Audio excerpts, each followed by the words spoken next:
Dear U3A friends, this is during the term break. So instead of holding a new lesson on Zoom, I think I will make a video to explain my point of view, at least between the current argument between China and Australia. The argument actually started quite some time ago. We all see that the United States and China have been engaging in a trade war for quite a while. During that time, unfortunately, our country's foreign policy is not in line with our own interests. Our foreign policy seems to be in line with the United States rather than with Australia.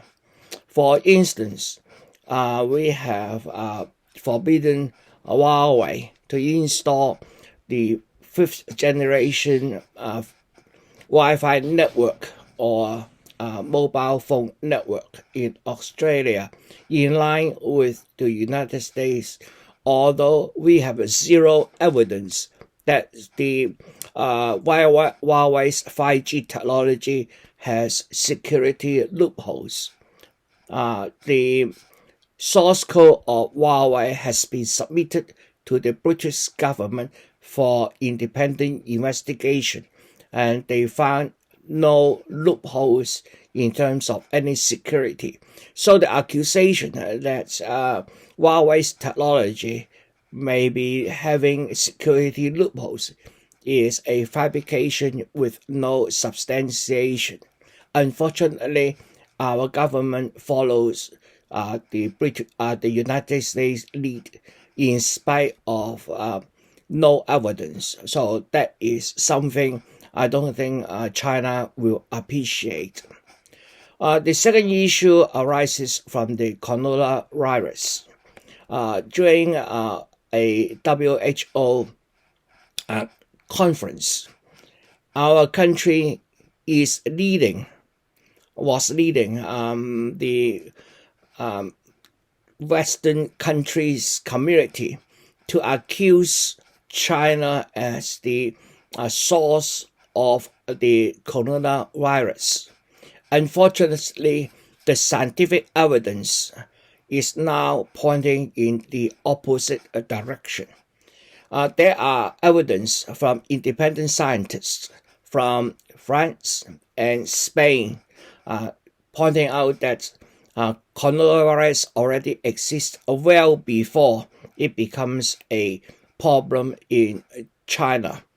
Just recently, in the last week or so, the scientists at United States CDC, the Control of Disease Centers, published a peer-reviewed article in a renowned medical journal. The main result of that article is that using the samples of the blood serum from patients across 9 different states in the United States between the period of December 13th to 19th of January. December 13th is 2019 and 19th of January is, of course, 2020. Out of the 7,000 plus samples, they found about over 100 samples contains antibodies of the coronavirus. And out of that samples which contains antibodies, some of them is collected as early as December 13 to December 16, 2019.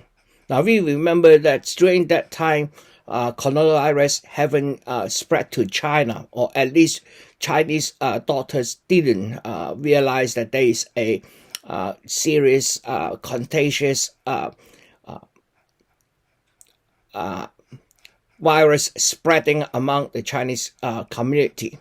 So for some patients to have antibodies of coronavirus, which is specific to the current COVID-19 virus, is not specific to, it's not a general response to just coronavirus. It is a very specific response to the current virus. Okay, so for patients to have antibodies, which on 13 December 2019, that means the patient has already recovered from an infection of COVID-19 well before the blood is taken. So that means at least by 1st of December 2019, coronavirus has been spreading in at least 9 states in United States, much earlier than those detected in China. So a scientific investigation of the source of this virus is of vital importance to us all. We need to know how the virus jumped from animal into spreading among human population. And WHO, as well as at the British medical journal Lancet, is now organizing specialist teams to investigate this issue.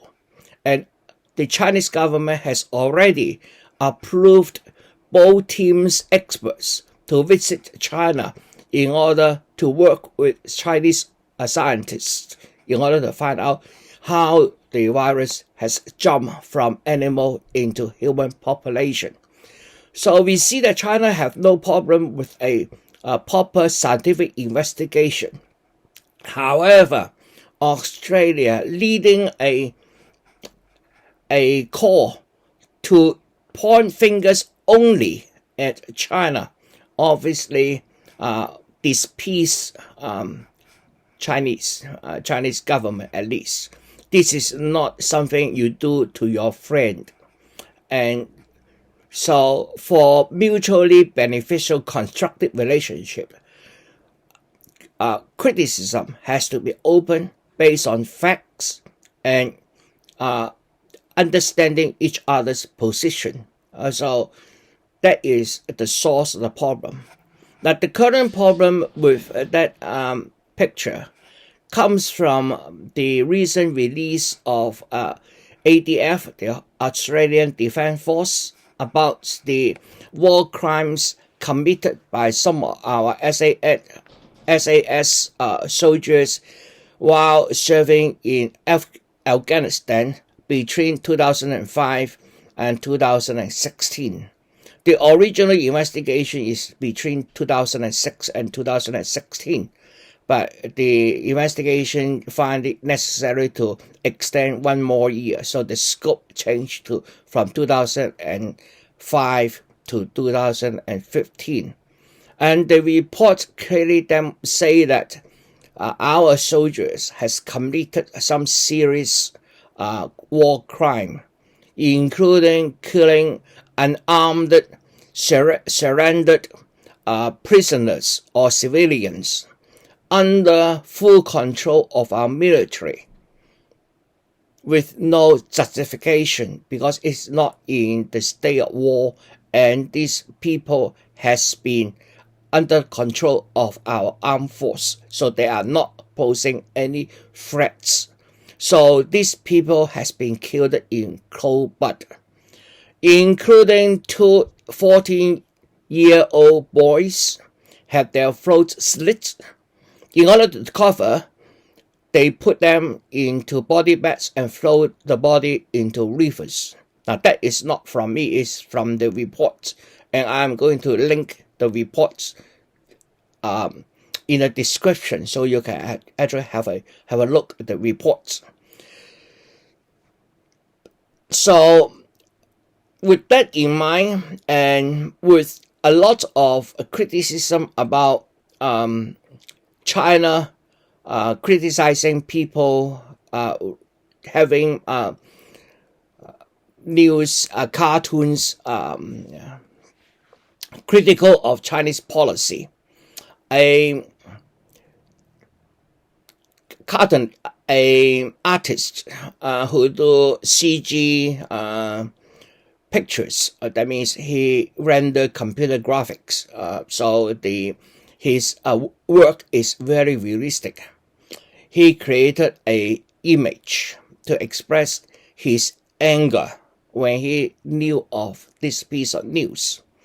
In that particular artwork, it is an artwork, it's not a photo, okay? It is a complete artistic expression from an artist. This artist draw, and in the background, putting the Afghanistan's flag as a floor. And then we see that the black area of the Afghanistan portion, which stands for the dark times when Afghanistan is fighting for its was being colonized. So to the Afghan people, that is the dark ages. There are three different color in Afghanistan's flag. One is black, another one is red, and then it's green. The black part, as I said, represents their remembrance of the days when they are being colonized. The red part represents the blood they have spilled in order to achieve their independence. And lastly, the green part is what is they think of the future, the bright future, the green future. So in that artwork, you will notice that the Australian flag is covered all the black area. So the artist is saying that the Australian acts in Afghanistan have the same effects of the colonizer in the dark ages of Afghanistan.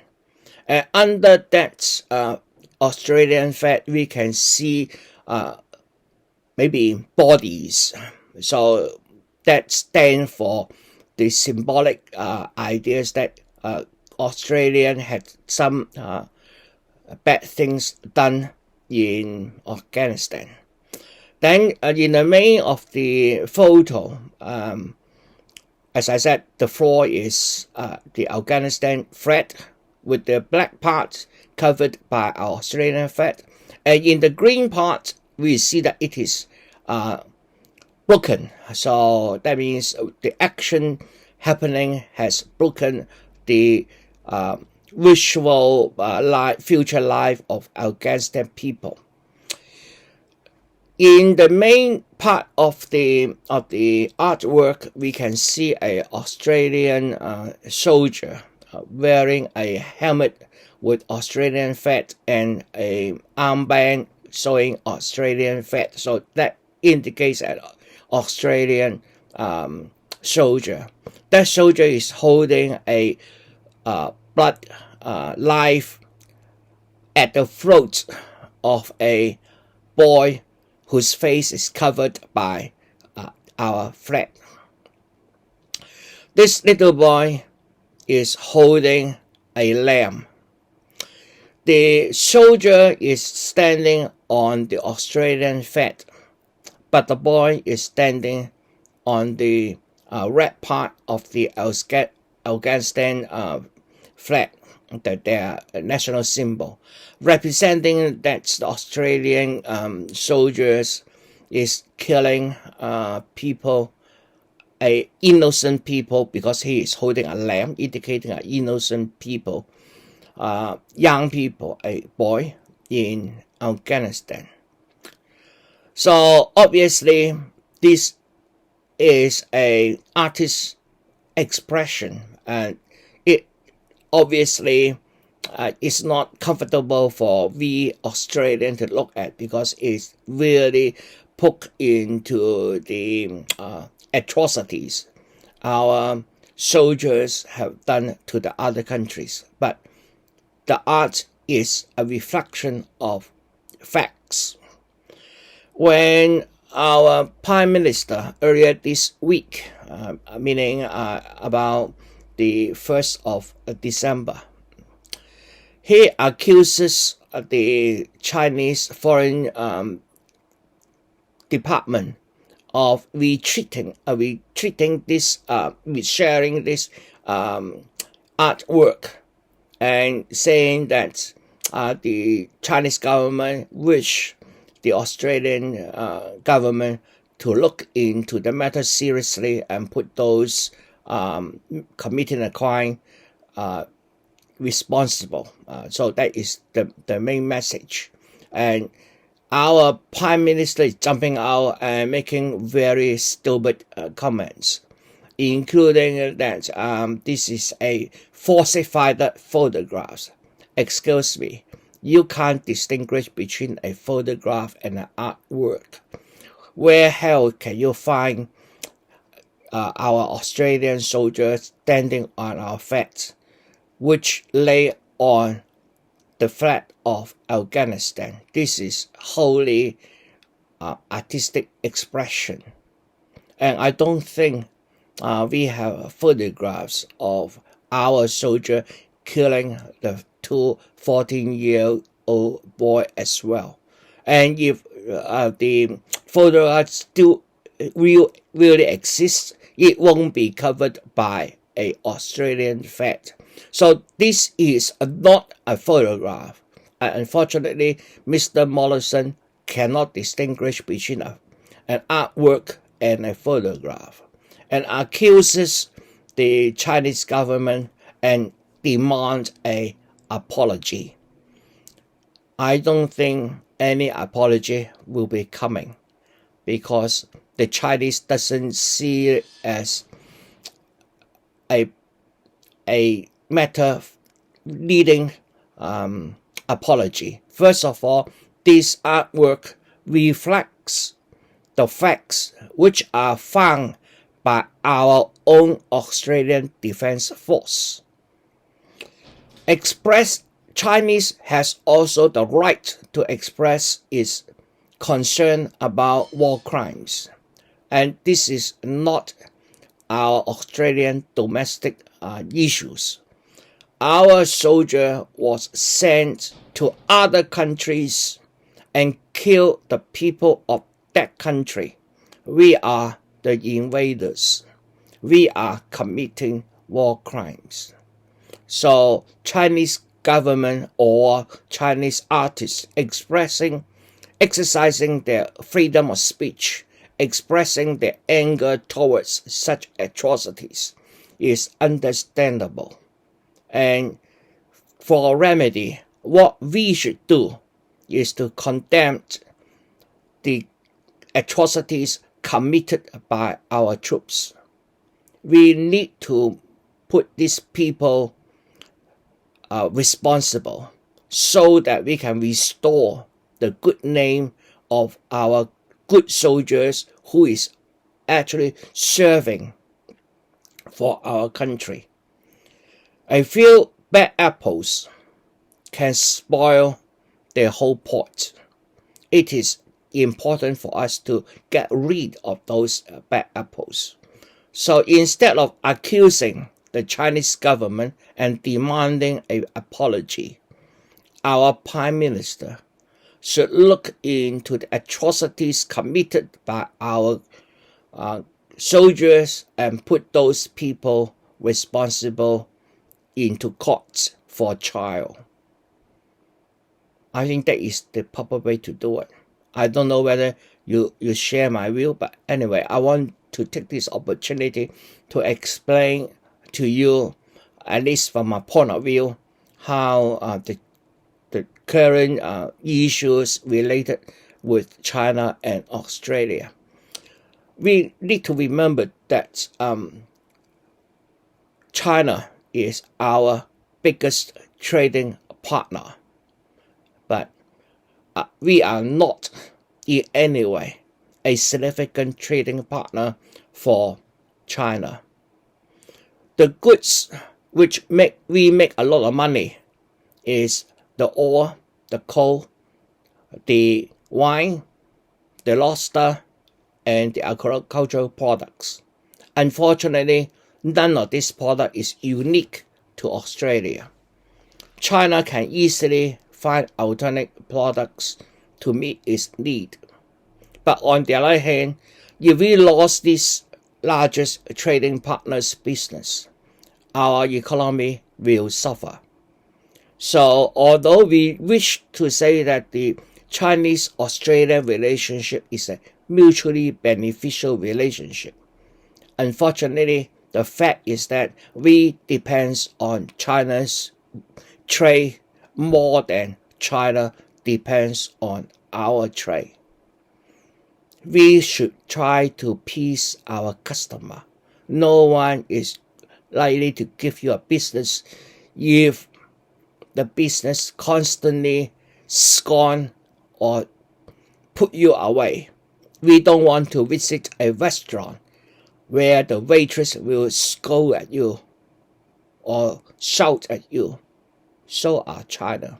China doesn't need to do business with Australia, but we need Chinese business. So this, our mutual beneficial relationship, is very much one-sided. Just bear in mind, people have to live. We need to eat. We need to have business.